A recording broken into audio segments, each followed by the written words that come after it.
si Aldrin Kailaran ng BX3C.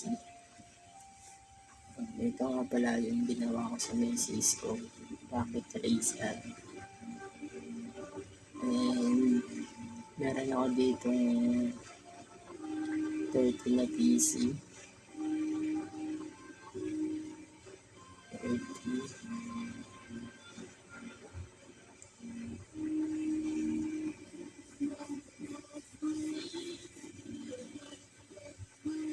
And then ito nga pala yung ginawa ko sa server rack. Nilagay ako ng 3 switch. And then yung ginamit kong cable is straight through. Naglagay din ako dito ng straight through para mapag-connect yung switch.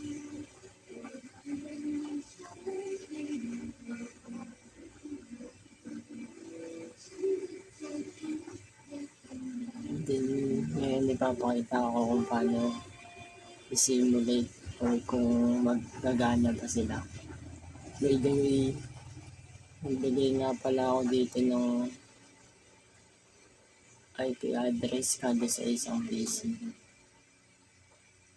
Bali meron akong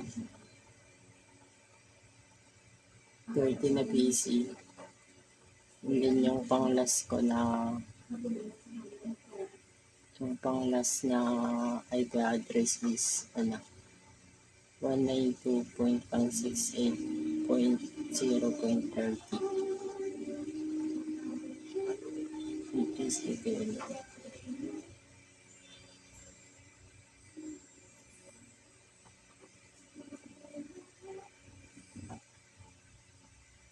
Ito.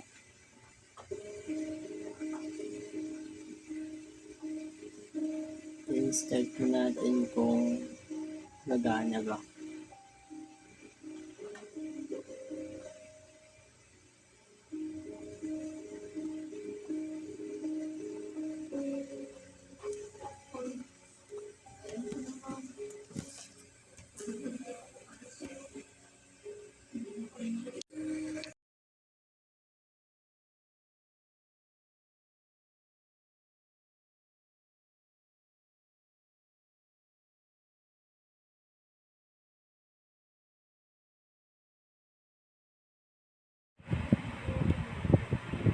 So, ayun, nakita natin, nag-check na.